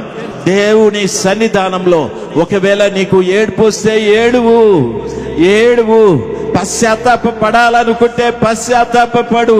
దేవుడు కనికరం గల దేవుడు. పిలువు, యేసయ్యా యేసయ్యా పిలువు, యేసయ్యా దయచేసి పిలువు, యేసయ్యా గట్టిగా పిలువు తల్లి, గట్టిగా పిలువు తల్లి. ఇంతకాలం ఎవరెవరికో చెప్పి ఏడ్చా, ఈ రోజు నీ ముందున్న ప్రభు దగ్గర చెప్పి ఏడువు. నా ఇంట్లో అడవి సింహం ఉందయ్యా, దయచేసి దాన్ని తరిమి వేసి, యూదా గోత్రపు సింహమా నా ఇంట్లోకి రండి. నా సంఘంలో అడవి సింహం ఉంది ప్రభా. భయంకరమైన క్రూరత్వం, భయంకరమైన కఠినత్వం ఎన్నో సంఘములో చంపివేయబడ్డాయి. మా సంఘంలో ప్రార్థన లేదు, మా సంఘంలో ఉపవాసం లేదు, మా కుటుంబంలో కూడా ప్రార్థన లేదు. యేసయ్యా పిలుద్దాం, అందరం పిలుద్దాం. సర్వశక్తిమంతుడైన దేవుడు ఈ మధ్యాహ్న సమయమందు గొప్ప కార్యాలు చేసే దేవుడుగా మన మధ్యలో సంచరిస్తూ ఉన్నాడు. పిలవండి, యేసయ్యా యేసయ్యా. మీ శబ్దం నాకు వినిపించనే లేదు. ప్రభువుకి ఎలా వినిపిస్తుంది తల్లి? నీ ఆక్రందన. నా ప్రియమైన తండ్రి, నీ కుటుంబ పరిస్థితులను చెప్పుకొని ఎక్కడో చాటుకెళ్ళి గుండెను గట్టిగా పట్టుకొని ఏడ్చావు కదా. ఈ మధ్యాహ్న సమయమందు ఆయన పాదాల చెంత కన్నీరు కార్చు. పిలువు, యేసయ్యా యేసయ్యా. ఇంకా గట్టిగా, ఇంకా గట్టిగా, ఇంకా గట్టిగా. మనం అందరిలో నుండి అపవిత్రాత్మ పోవునుగాక, అపవిత్రాత్మ పోవునుగాక. అడవి సింహం యొక్క క్రూరత్వం మన ఇళ్లలో, సంఘాలలో నుండి తొలగిపోవునుగాక. యూదా గోత్రపు సింహము మన కుటుంబాలకి వచ్చునుగాక. పిలవండి, యేసయ్యా నన్ను ఓడ్చండి ప్రభువా, నన్ను అమర్చండి ప్రభువా. మీ వాక్యం నాలో ఉండాలి, మీరు నాలో ఉండాలి, మీ ఆత్మ నాలో ఉండాలి. పిలువు, యేసయ్యా యేసయ్యా. గట్టిగా గట్టిగా గట్టిగా మీ శబ్దం సర్వశక్తిమంతుడైన దేవుడు విని పరిగెత్తుకుంటూ రవ్వా. ఎరికోలో గుడ్డివాడు పిలిచినట్టుగా పిలుద్దాం. దావీదు కుమారుడా, నజరేయుడైన యేసు నన్ను కనికరించండి. Thank you Lord, thank you Jesus. నన్ను కనికరించండి. మరి పెడదాం. హల్లెలూయా, హల్లెలూయా, హల్లెలూయా. పిలవండి, పిలవండి, పిలవండి, పిలవండి. ప్రభు సమీపముగా ఉండగా ఆయన్ని వేడుకోండి. దావీదు కుమారుడా, మీ కటాక్షం నా మీద ఉన్నట్లయితే నన్ను దాటి వెళ్ళుతున్నాయినా. ఇప్పటికే జరగకూడని నష్టం జరిగిపోయింది, ఇప్పటికే కలగకూడని ప్రమాదాలు జరిగిపోయాయి, ఇప్పటికే పరిస్థితులన్నీ శృతి మించిపోయాయి. ఇక ప్రభు తప్ప వేరొక దిక్కు లేదు, ప్రభు తప్ప వేరొక దిక్కు లేదు. రెండు చేతుల పైకెత్తి ప్రాధేయపడండి. యేసయ్యా, పిలవండి, పిలవండి, పిలవండి, పిలవండి. మీ కటాక్షం నా మీద ఉన్నట్లయితే నన్ను దాటి వెళ్ళొద్దు నాయన. మీ కటాక్షం నా మీద ఉన్నట్లయితే దాటి వెళ్ళొద్దు నాయన. ఎన్నో సందర్భాల్లో అపవిత్రాత్మ చేత పీడింపబడుతూ మాతో నీకేంటి? చిన్న పెద్ద గురువు దైవం లేకుండా మాతో నీకేంటి? మా ఇష్టం వచ్చినట్లు ప్రవర్తిస్తాం. అది భావ్యమా? అది యుక్తమా? దేవుని వాక్యం హెచ్చరించిన ప్రశస్తమైన సమయం. ఇక మీదట ఎదురు తిరగని మెడవంచని ప్రజల్లాగా మీరు పొరపాటున ఉండకూడదు. దేవుని వాక్యం హెచ్చరించినప్పుడు లోబడు. దేవుని వాక్యం హెచ్చరించినప్పుడు లోబడాలి, లోబడాలి, లోబడాలి. పరిశుద్ధుడవు, అపవిత్రాత్మలు ఒప్పుకుంటున్నాయి ఆయన పరిశుద్ధుడని. ఆయన పరిశుద్ధుడని నీకు తెలియట్లేదు. ఇంకా ఆయన నిజదైవమని నీకు తెలియట్లేదు. ఈ మధ్యాహ్న సమయంలో పరిశుద్ధుడైన ప్రభువుని వేడుకుందాం. పరిశుద్ధుడైన ప్రభువుని వేడుకుందాం. అపవిత్ర ఆత్మ కలిగిన వాడు హాని చేయాలని కంకణం కట్టుకున్నాడు. హాని జరుగుతా ఉంది. ఇప్పటికే జరగాల్సిన హాని, నష్టం జరిగిపోయింది. సరిగ్గా ప్రభు పాదాల చెంతకొచ్చాయి. నీకు తెలియకుండానే నీలో అపవిత్రాత్మ క్రియ జరిగిస్తా ఉన్నాడు. అపవిత్రాత్మల యేసు నామములో తొలగిపోతున్న సమయం. శక్తి కలిగిన దేవుని వాక్యం క్రియ జరుగుతున్న సమయం. నీలో వాక్యం అనే నీళ్లు ఉండాలి. నిన్ను శుద్ధీకరించే పరిశుద్ధాత్ముడు ఉండాలి. నిన్ను చక్కదిద్దే వాక్యం ఉండాలి. యేసు క్రీస్తు నీలో ఉండాలి. అలా లేని పక్షంలో మొదటి స్థితి కంటే కడపటి స్థితి మరింత చెడ్డదిగా మారిపోతుంది. విధేయత. వాడుకు చొప్పున దేవుని మందిరానికి వెళుతున్నావు, వాడుకు చొప్పున ప్రార్థన చేస్తున్నావు, వాడుకు చొప్పున కానుకలు ఇస్తూ ఉన్నావు. కానీ నీ జీవితం ఆత్మానుసారమైనదో కాదో వాక్యపు వెలుగులో పరీక్షించుకోవాలి. ప్రభు నీతోనే మాట్లాడారు. బలులు అర్పించుట కంటే దేవుని మాట వినుట శ్రేష్టం. దేవుని వాక్యాన్ని మిమ్మల్ని మీరు అప్పగించుకోండి. ఎప్పుడైతే అపవిత్రాత్మలు తొలగిపోయాయో ప్రాణము తెప్పరిలి సేద తీరాడు. యేసు క్రీస్తు పాదాల చెంత ప్రశాంతంగా ఉన్నాడు. ఎస్, మీ కుటుంబాల్లో సమస్త జ్ఞానానికి మించిన నా దేవుని సమాధానం మిమ్మల్ని, మీ కుటుంబాల్ని, మీ హృదయాన్ని, జీవితాన్ని ఏలుబడి చేయనట్లుగా అందరు వాక్యం చేత దర్శించబడిన వాళ్ళు వాక్యం నాలో ఫలింప చేయండి ప్రభువా అని కోరుకున్న వాళ్ళు మీ కుడి చేతుల పైకెత్తండి. ప్రార్థన చేసుకుందాం. కృప కలిగిన మా తండ్రి, సర్వశక్తి కలిగిన దేవా, మీ పరిశుద్ధ నామానికి స్తోత్రం. ఈ మూడవ రోజు, మూడవ వర్తమానంగా మీ దైత్యన దాసులను మరుగుపరిచి అభిషేకించి అగ్ని కణముల్లాంటి మాటలు ఇదిగో ఈ ప్రజల మీద మీరు విరజిమ్మినందుకు స్తోత్రం చెల్లిస్తున్నాం. కొందరు కాదు, అనేకులు కాదు, ఆకాశము కింద ప్రతి దేశములో ఉన్న, ఇక్కడ సమీపంగా ఉన్న, దూరంగా ఉన్న ప్రతి ఒక్కళ్ళతో సూటిగా తేటగా మీరు మాట్లాడినందుకు స్తోత్రం నాయన. మీ మాటలు ఏ ఒక్కరు పెడచెవిన పెట్టకుండా వినయ విధేయతలు కలిగిన వాళ్ళై లోబడే మనస్సును మీరు కలుగు చేయండి. వాక్యానుసారంగా జీవించేందుకు కావలసిన కృప ఒక్కొక్కరికి అనుగ్రహించండి. మాతో నీకేంటి అని ఎదిరించే మూర్ఖపు ఆత్మ ఈ ప్రజల్లో నుంచి తొలగిపోవునుగాక. అవిధేయత ఆత్మ తొలగిపోవునుగాక. చిన్న పెద్ద గురువు దైవం లేకుండా ఎదిరించే మెడవంగని ఆత్మ ఈ ప్రజల్లో నుంచి తొలగిపోవునుగాక.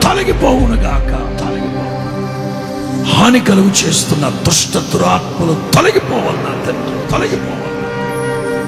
ఒక్కొక్కళ్ళ జీవితాలు పరిశుభ్రపరచబడాలి, పవిత్రపరచబడాలి, చక్కదిద్దబడాలి. సమకూర్చబడాలి. వెలుగు ఒక్కొక్కళ్ళ హృదయాల్లో నిలిచి ఉండునగాక. కనికరం కలిగిన దేవుడు నాయన, అడవి సింహాలకు అప్పగించొద్దు నాయన. యూదా గోత్రపు కొదమ సింహమా, మీరు లేకపోతే మేము లేవు నాయన, మీరు లేకపోతే మేము లేవు నాయన. ఇంకొక్కసారి మీ నోట మేము ఆ మాట వినలేము నా తండ్రి. నేను మిమ్మల్ని విడిచిపెట్టి వెళ్ళిపోతాను, ఈ మందిరాన్ని విడిచిపెట్టి వెళ్ళిపోతాను. ఎస్, మా దేహం మీ ఆలయం నా తండ్రి. ఈ దేహం అనే ఆలయాన్ని విడిచిపెట్టి వెళ్ళొద్దు నాయన, వెళ్ళొద్దు తండ్రి, వెళ్ళొద్దు నాయన. మీరు వెళ్ళిపోతే అడవి సింహాలు పీక్కు తింటాయి నాయన, జీవితాలు కుక్కలు చెప్పిన విస్తరిగా మారిపోతాయి నాయన. ఏ ఒక్కరు నశించిపోవటం మీ చిత్తము కాదు గనక మీ సేవకులు హృదయ భారంతో మీరు అందించిన ప్రతి మాటను బట్టి స్తోత్రం. పరిశుద్ధాత్ముడా, ఇప్పుడే ఇప్పుడే ఇప్పుడే ఈ మాటలు ఒక్కొక్కళ్ళ హృదయాల్లో నీరు కట్టి ఫలింపచేయండి. పరిశుద్ధాత్ముడా, నీరు కట్టి ఫలింపచేయండి ఆయన. ఏ ఒక్కళ్ళు నిత్య నరకాగ్నికి వెళ్ళకూడదు నాయన. ఇక్కడున్న ప్రతి ఒక్కరు సియోనులో మీ సన్నిధిని కనబడాలి తండ్రి.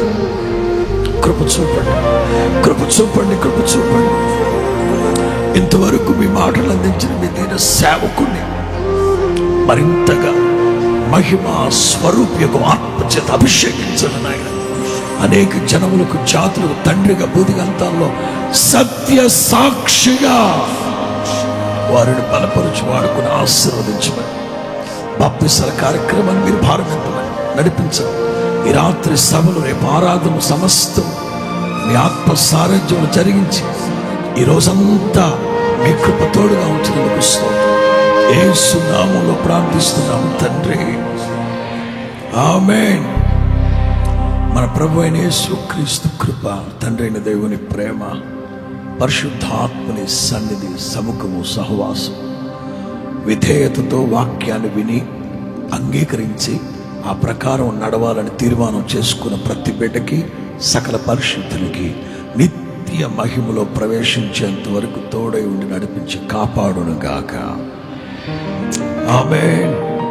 అందరు రెండు చేతులు పైకెత్తి ఈ మూడవ రోజున ఈ కూడిక అంతటినీ ప్రభు భారమెత్తి నడిపించినందుకు రెండు చేతులు అల్లాడించి బలిగా ఊపుతూ స్తోత్రాలు చెప్తావా? చెప్పాలి, చెప్పాలి, చెప్పాలి. ప్రతి నోట స్తుతించాలను, స్తుతించాల, స్తుతించాల, స్తుతించాల. సియోనులో నుండి నా తండ్రి మిమ్మల్ని ఆశీర్వదించును గాక.